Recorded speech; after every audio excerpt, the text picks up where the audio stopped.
Fala galera! Então, nós somos do primeiro semestre do curso de Direito. Eu não sei fazer isso de YouTube, mas vai. Então, nosso trabalho foi orientado pela professora Josiane Queiroz, da disciplina de Introdução ao Estudo do Direito. Nesse vídeo, nós vamos tentar abordar o que seria o direito para Herbert Hart. Nesse livro, o autor busca solucionar questões que os alunos do primeiro semestre do curso de Direito são submetidos, tais como: o que é direito? Realmente existe um conceito concreto do que seria o direito? Vamos tentar compreender o que seria o direito para algumas pessoas. Prestem atenção. Para você, o que é o direito? Direito é um apanhado de direcionamentos que visa direcionar assim, as condutas de algumas ações. Aí é um ramo muito amplo. Se divide em direito penal, constitucional, civil, cada um desses estabelecendo diretrizes, responsabilidades, deveres, obrigações. Para você, o que seria o direito? Direito, para mim, é um conjunto de normas que regem condutas sociais, onde você terá que, vamos supor, chegar a determinada condição para exercer aquele seu direito resguardado e que, se você descumprir alguma norma, você terá sanções implicadas às suas ações. Cristiano, para você, o que seria direito? Na minha concepção, na concepção do professor Miguel Reale, o direito é uma ordenação heterônoma que tem como buscar os valores, garantir a busca dos valores sociais, por meio da sua dimensão axiológica, enfim, limitando os valores, os fatos sociais por meio de normas éticas e heterônomas. Tendo a palavra direito diversos significados, podendo referir-se tanto a um fenômeno social quanto a um complexo de regras para o controle social ou princípios de justiça, percebe-se que tais composições partem de divisões diferentes do fenômeno jurídico. O que identifica a um complexo de regras para o controle social emanadas do Estado é o chamado positivismo jurídico, e aquela que tem como princípios de justiça é o chamado justnaturalismo. Em linhas gerais, podemos dizer que para Hart, a característica mais proeminente do direito em todos os tempos e lugares consiste em que sua existência significa que certas condutas humanas já não são mais facultativas, mas obrigatórias em certos sentidos. Ô Pri, tu tá falando tanto de Hart, mas quem é Hart mesmo?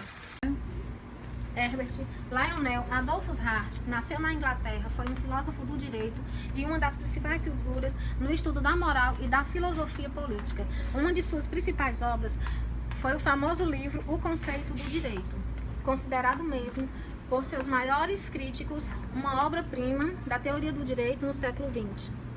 Professor de teoria do direito na famosa Universidade de Oxford, ele acredita que o direito é um fato social complexo e que entender seus elementos componentes permite compreender sua complexidade e principalmente seu mecanismo de funcionamento.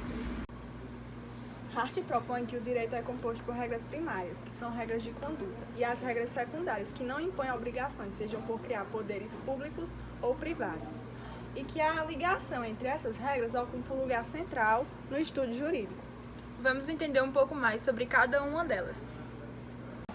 Regras primárias são aquelas que impõem diversos deveres, sempre exigem que os indivíduos daquelas sociedades façam ou deixem de fazer algo. Essas regras, diz Hart, existem desde as sociedades primitivas, logo são bastante frágeis em diversos aspectos, e sozinhas são incertas, estáticas e ineficazes. As regras primárias também são chamadas de regras de obrigação, uma vez que impõem conduta ou abstenção de certos atos, independentemente da vontade do sujeito a quem se destina, acarretando uma sanção ao descumprimento. Vejamos o exemplo a seguir.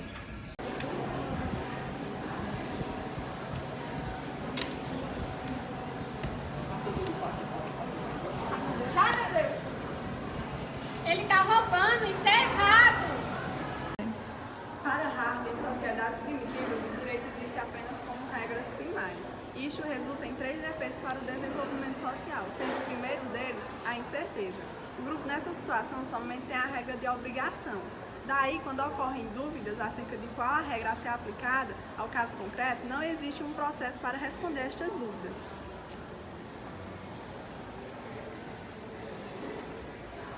O segundo defeito é o caráter estático das regras primárias. O único processo de alteração das regras em uma sociedade é o seu próprio desenvolvimento, o qual é lento e impreciso, pois na sociedade há autoridades próprias capazes de alterar, extinguir ou acrescentar novas regras primárias ao sistema. Regras primárias. O terceiro defeito é dado pela ineficácia da pressão social difusa pela qual se mantém as regras. Geralmente, os castigos que seriam a ela aplicados não são julgados por uma instância especial e sim deixados ao grupo social. Tentando solucionar esses três problemas, Hart divide a regra secundária em três fases: regra de reconhecimento, regra de alteração e regra de julgamento.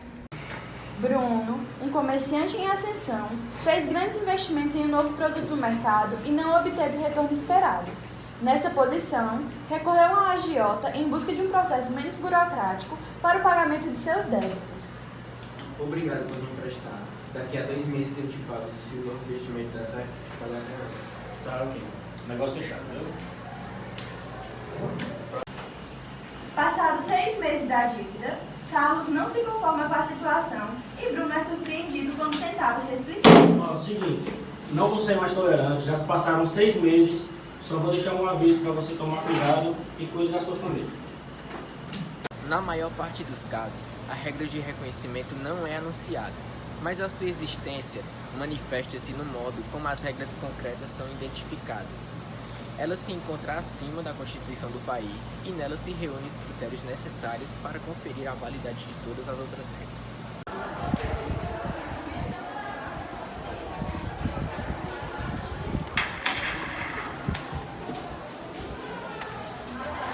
De acordo com Hart, a regra de alteração consiste no poder investido aos indivíduos para alterar, extinguir ou criar novas regras primárias para determinada sociedade. O poder legislativo de hoje é o exemplo desse tipo de regra. Dito de outro modo, as regras de alteração conferem poderes a pessoas ou órgãos para que modifiquem, retirem ou acrescentem novas regras ao sistema jurídico. Através do relato do acusado que cometeu um crime chamado de latrocínio, esse tipo penal está previsto no Código Penal, mais especificadamente no artigo 157, parágrafo 3º, inciso 2. Inclusive, esse crime foi inserido no Código Penal através de processo legislativo expresso na Constituição Federal, tendo o Senado e a Câmara dos Deputados considerado que o crime de roubo, quando resulta na morte da vítima, deve ser punido mais severamente. Aliás, agora em 2018, a Lei Ordinária de número 13.654 modificou esse trecho do Código Penal, estabelecendo pena de 20 a 30 anos e multa para quem comete esse tipo de crime.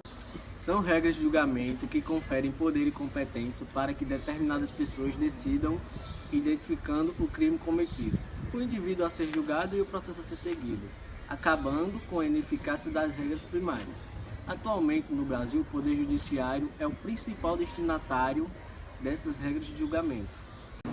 Nesse momento, o juiz Natanael Levi dará início ao processo de acusação de Bruno Souza e Matheus Soares. De um lado da mesa, o advogado e os assaltantes, de outro lado da mesa, o promotor de justiça, a testemunha ocular, na cabeceira da mesa está o juiz. Estamos aqui reunidos hoje para a audiência de instrução e julgamento dos senhores Bruno de Souza e Matheus Soares, que estão sendo acusados pelo órgão do Ministério de cometido o crime de latrocínio contra a senhora Aparecida. Foi ele sim, eu vi tudo. Ele tem que morrer na cadeia. Ordem neste tribunal. Peço às senhoras que se acalmem e controlem vossos ânimos. Entendo que estamos diante da apuração de um crime grave e que a emoção e a moral ficam à flor da pele. Mas lembro a todos presentes a essa audiência que eu sou autoridade investida de poder pelas leis do Estado brasileiro para apurar-se, no caso em análise, se esse sujeito violou ou não a regra primária que proíbe o latrocínio. Sendo isso verificado, também sou eu em quem dirá qual pena o acusado receberá, sempre observando as normas secundárias que guiam e legitimam minha atuação. Como, por exemplo, o artigo 155 do Código de Processo Penal, que afirma que o juiz fará sua convicção pela livre apreciação da prova produzida em contraditório judicial. Nesse sentido, passo a palavra ao membro do Ministério Público para que possamos iniciar a sessão de julgamento.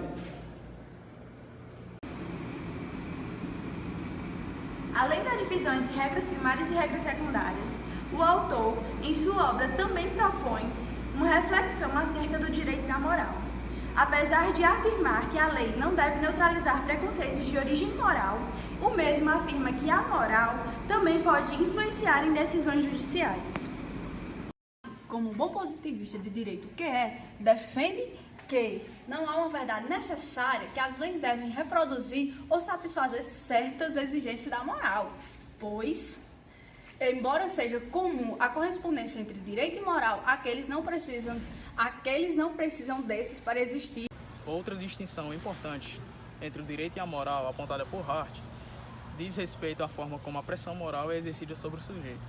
Para ele, a regra moral é dirigida fundamentalmente no sentido de destacar a importância das regras em si mesmas, apelando-se para a consciência do indivíduo e reportando-se apenas à regra secundária, ao castigo, que poderá sobrevir ao descumprimento da regra. Já as condutas exigidas juridicamente vinculam-se de modo mais imediato à ameaça de sanção caso o seu descumprimento. Vejamos no exemplo.